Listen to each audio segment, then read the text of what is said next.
जोहार दोस्तों, सभी झारखंड वासियों का स्वागत है आपके अपने चैनल दास ग्रुप एजुकेशन में। मेरा नाम है कुंदन और आज हम लोग देखेंगे क्लास 7 का जो आप लोगों का जो कि फाइनल एग्जाम जो कि हुआ एसए 2 का, जिसमें आप लोगों का जो कि है मैथ का जो कि आंसर के, ठीक है, मैथ के जो कि ज़बरदस्त प्रश्न पूछे गए थे और कुछ हार्ड थे लेकिन कुछ सिंपल भी प्रश्न था। और सही प्रश्न को जो कि हम लोग देखेंगे, ठीक है, और उसका आंसर के आप लोग को मिलाएंगे। ठीक है, यूट्यूब चैनल में अगर नए हो तो जल्दी से वीडियो को लाइक करके चैनल को सब्सक्राइब कर दो, क्योंकि ऐसे चुके है वीडियो आप लोग को हमेशा मिलता रहेगा। और उसी के साथ साथ अपने दोस्तों को भी जो कि वीडियो को शेयर कर दो। चलिए देख लेते हैं किस टाइप के प्रश्न जो कि आ गए थे। देखिए, पहला प्रश्न आप लोग यहाँ पे था साधारण ब्याज का सूत्र। ठीक है, तो साधारण ब्याज का सूत्र मैंने आप लोग को क्या बताया था, ऑप्शन नंबर पहला टिक मार दो। ठीक है, मूलधन समय बटा ब्याज दर, ठीक है, या फिर दर या ब्याज दर बटा इंटू में 100 रहेगा। नेक्स्ट प्रश्न यहाँ पे है, निम्नलिखित में से कौन द्विपद विजय व्यंजन है। तो द्विपद कौन है, तो जिसमें दो पद हैं। कहाँ है दो पद, पहला बी नंबर में दो पद है। ठीक है, एक्स स्क्वायर प्लस दो, ये क्या है, दो पद है, तो ये आप लोग हो जाएगा राइट उत्तर। नेक्स्ट प्रश्न यहाँ पे क्या है, निम्नलिखित में से कौन एक समीकरण है। समीकरण मतलब बराबर का चिन्ह। बराबर का चिन्ह कहाँ पे है, ऑप्शन नंबर बी मार दो बराबर का चिन्ह में। नेक्स्ट प्रश्न, चारक का पूरक, 40 का पूरक, 40 का पूरक, 40 में 50 डालो, 40 में 50 डालो, कितना हो जाएगा 90, 50 50 कहाँ है, 50 ऑप्शन नंबर बी में है, मार दो 50 को। नेक्स्ट ठीक है, ऐसे ही प्रश्न जो कि आप लोग को एट क्लास में भी देखने को मिलेंगे। ठीक है, तो हमारे यूट्यूब चैनल को सब्सक्राइब करके रख लो, क्योंकि ऐसे प्रश्न जो कि इंपॉर्टेंट प्रश्न, एट क्लास के मोस्ट इंपॉर्टेंट प्रश्न हम लोग कराएंगे आप लोग को। ठीक है, क्योंकि बोर्ड का एग्जाम होता है तो उसके लिए जो कि है एमसीक्यू प्रश्न आते हैं। निम्नलिखित में से त्रिविमाई यानी कि सीढ़ी आकृति कौन नहीं है, घन है। घन को आप लोग कैसे बना सकते हो, ऐसे बना सकते हो। ठीक है, जब आप लोग कैसे बनाओगे तो ये कैसा लग रहा है, थ्री लग रहा है बिल्कुल। वर्ग वर्ग देखिए, वृत्त नहीं लग रहा, वृत्त हो गया। आयत क्या है, ये तो बेटा ऐसे हो गया आयत। वर्ग ऐसे हो गया, कौन सा थ्री लग रहा है, घन लग रहा है, मार दो घन में। ठीक है, नेक्स्ट प्रश्न, सभी के सभी प्रश्न मैंने आप लोग को बताया। ठीक है, वृत्त की परिधि 2 पाई आर, वृत्त की परिधि 2 पाई आर। ठीक है, 30 का संपूरक कोण, 30 का संपूरक कोण 150।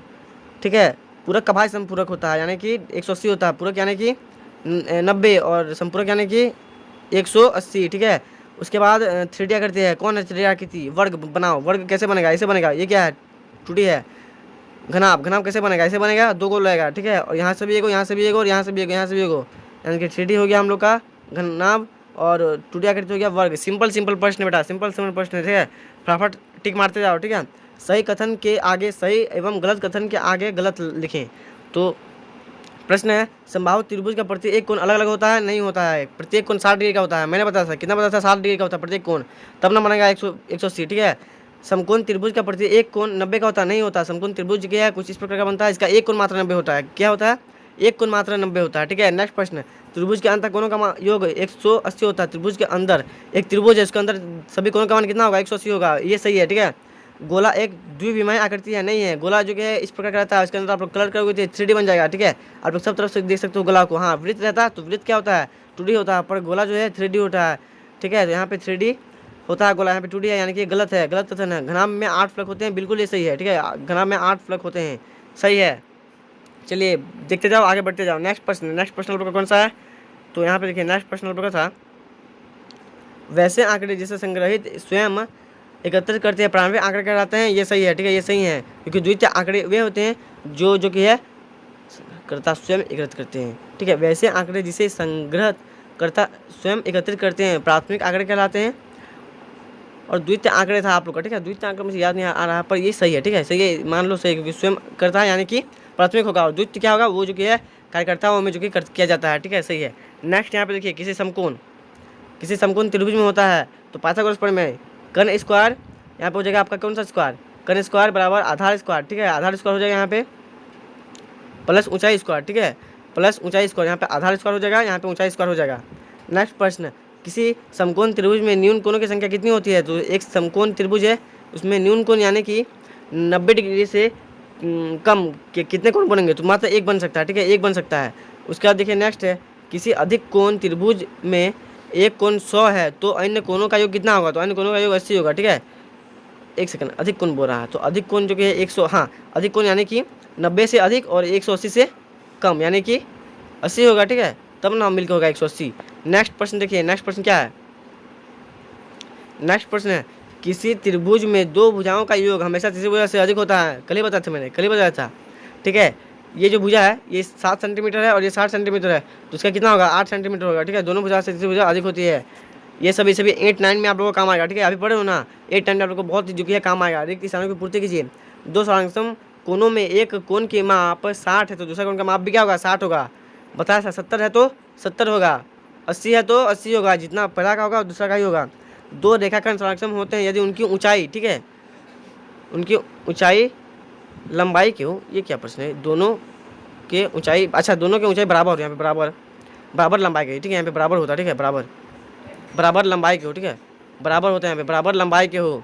नेक्स्ट प्रश्न देखिए, नेक्स्ट प्रश्न हम लोग यहाँ पे था, त्रिभुजों के सर्वांग समता के लिए निम्नलिखित प्रतिबिंबों को जो कि है कि पूर्ण रूप लिखे, यानी कि इनका पूर्ण रूप लिखना था। मैंने चारों का आपको बताया था, ठीक है, चारों को बताया था। इसका होगा साइड, ठीक है, साइड SIDE, ठीक है, side angle ANGLE, angle side, ठीक है, साइड एंगल साइड होगा इसका। उसके बाद जो कि है RHS, इसका भी मैंने बताया था, इसका होगा राइट RIGHT, राइट एंगल, ठीक है, हाइपोटेन्यूस और साइड, ठीक है। उसका मैं एंगल साइड का भी बताया था और साइड का भी बताया था, लेकिन दो पूछा गया है, ठीक है। नेक्स्ट देखते हैं, नेक्स्ट यहाँ पे आप लोग का है, एक थैले में 6 कार्ड हैं जिसमें से 6 तक की संख्या अंकित है, संख्या 4 वाले कार्ड के निकालने की प्रक्रिया होगी, तो कितनी होगी, 4 वाले कार्ड जो कि है 1 होगा और यहाँ पे 6 होगा, ठीक है, 6/1 होगा, बताया था मैंने। संख्या 7 वाले कार्ड निकालने की प्रक्रिया होगी, जब 6 तक संख्या है तो 7 कहाँ से आएगा, तो 0/7 0/6 होगा, ठीक है, 0/6 होगा। नेक्स्ट प्रश्न देखिए, बताया कि निम्नलिखित आकृतियों में सममिति के कितने अक्ष होते हैं, ठीक है, तो देख लेते हैं कितने अक्ष होते हैं। एक समबाहु त्रिभुज, तो एक समबाहु त्रिभुज में जो कि है एक अक्ष होता है, ठीक है, एक अक्ष होता है। एक विषमबाहु त्रिभुज में आप लोग का कितना होगा, इसमें आप लोग का 2 हो जाएगा, ठीक है। एक वर्ग में कितना हो जाएगा, तो एक वर्ग में भी आप लोग का जो कि है 2 होता है। एक आयत में भी आप लोग का 2 या 3 होगा, ठीक है, इस प्रकार का होगा। नेक्स्ट प्रश्न की तरफ बढ़ते हैं। नेक्स्ट प्रश्न यहाँ पे देखिए, दी गई आकृति में बाहरी कोनों x का मान ज्ञात कीजिए। क्या बताया था मैंने, दोनों को जोड़ दो, ठीक है, दोनों को जोड़ दो, कितना हो जाएगा 70 x का मान 70 आएगा, ठीक है, x का मान 70 आएगा। दोनों को अंदर की जितने कोने उनको जोड़ने से बाहर का मान निकल जाएगा, 70 होगा। इसमें कितना 90 और 45, 90 को जोड़ो, 90 + 45 कितना होगा, ठीक है, 90 + 45 135 डिग्री आएगा इसका मान, ठीक है, x का मान कितना आएगा 135। बेसिक प्रश्न थे, एकदम ट्रिक बाई ट्रिक में बताऊंगा, ठीक है। निम्नलिखित समीकरण को हल कीजिए, x - z, ऐसे प्रश्न हमने देखे थे कल, ठीक है। तो x का मान निकलना है, तो x बराबर z उधर प्लस में चल जाएगा तो कितना हो जाएगा z+7, ठीक है, z+7 हो जाएगा। उत्तर आप लोग का z+7 निकले होगा x का मान।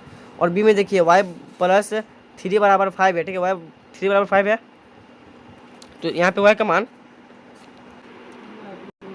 उसके बाद क्या करना था कि यहाँ पे देखिए y+3 बराबर जो कि है 5 है, 3 को आप लोग उधर भेजोगे तो क्या हो जाएगा y बराबर आप लोग यहाँ हो जाएगा 5 + 3 है, ठीक है, 5 + 3 = 8, ठीक है, y का मान 8 आया होगा, यानी कि आप लोग का उत्तर बिल्कुल सही होगा।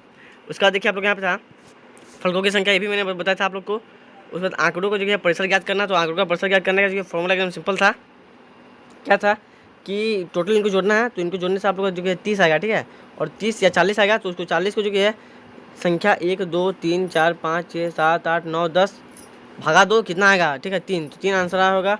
अंकगणित मध्य निकालना, मध्य में क्या होता है, मध्य में जो कि है ये होता है, ठीक है, जो मैंने कहा वो मध्य में होता है, ठीक है। और जो परिसर है उसमें जो कि सबसे अधिक कौन सा है, सबसे अधिक, तो सबसे अधिक आप लोग का यहाँ पे 5 है, और सबसे कम कितना है 0 है, तो 5 में से 0 घटाना है तो कितना आएगा 5 आएगा, यानी कि 5 आप लोग का परिसर निकलेगा। इस प्रकार का जो कि आप लोग को निकालना था। उसके बाद आप लोग का था, यदि किसी वृत्त की त्रिज्या 7 हो तो उसकी परिधि एवं क्षेत्रफल ज्ञात कीजिए। तो परिधि क्या होती है 2πr होती है, ठीक है, 2πr होता है, मैंने बताया था, या तो 6 सेंटीमीटर पूछेगा, 7 पूछेगा या 14 पूछेगा, ठीक है। तो 2πr होती है, तो 2 का 2 रहेगा, पाई का मान 22/7 लेना है, और 7 यहाँ पे 7 लेना है, 7 7 कट जाएगा 44 सेंटीमीटर, ठीक है। परिधि निकालना है तो 44 सेंटीमीटर आएगा, और क्षेत्रफल निकालना है तो क्षेत्रफल में क्या होता है कि r² हो जाता है ना, तो क्षेत्रफल निकालते हैं। क्षेत्रफल आप लोग का होगा πr², ठीक है, πr², यानी कि पाई का मान 22/7, ठीक है, 22/7 इंटू में r, माफ़ कीजिए r को नहीं हम लोग मान लेंगे, तो 7 × 7, क्योंकि r का मान 7 है, 7 7 कट जाएगा, और 22 को 7 से गुना करोगे तो 154 का बॉक्स आएगा, और उसमें सेंटीमीटर स्क्वायर लगाना है, स्क्वायर लगाना भूलना नहीं है, क्षेत्रफल में स्क्वायर लगता है। तो इस प्रकार दोनों का उत्तर एकदम बेसिक प्रश्न थे, 4 मार्क्स के प्रश्न एकदम बच्चा वाले पूछे गए थे, ठीक है। आयतकार, एक आयतकार बगीचा है, इसका जो कि आप लोग को उत्तर मैंने बता दिया था कि बहुत ही जो कि है कम आएगा, ठीक है। उसके बाद देखिए आप लोग का नेक्स्ट जो कि प्रश्न है वो किस प्रकार का जो कि पूछा गया था, तो एक फैक्ट्री द्वारा निर्मित साइकिलों की संख्या, ये जो कि है एक दंड आलेख कितना था, ठीक है। इधर आप लोग का जो कि है वर्ष, और इधर जो कि आप लोग को संख्या देना था, कुछ ऊपर नीचे इस प्रकार का जो है दंड आलेख खींचना था, ठीक है, 5 मार्क्स का था। तो बस यही प्रश्न थे, बेसिक प्रश्न थे, सभी प्रश्न जो कि मैंने आप लोगों को करवाए थे। आप लोगों ने अगर हमारी वीडियो को देखा होगा तो आपका जो कि है अच्छे जो कि है नंबर आएंगे, लेकिन नहीं दिखा है तो टेंशन मत लीजिए, अब से सब्सक्राइब कर दीजिए और अब से देखना चालू कीजिए। अभी भी आप लोग के 2 विषय बचे हुए हैं, ठीक है, तो उन दोनों विषय में आप लोग को फोड़ना है। आशा करता हूँ आप सबको ये वीडियो जो कि अच्छी लगी होगी। ऐसे और महत्वपूर्ण वीडियो के लिए हमारे यूट्यूब चैनल को सब्सक्राइब करना ना भूलें। मिलते हैं नेक्स्ट वीडियो में, तो तक के लिए जय हिंद, जय भारत।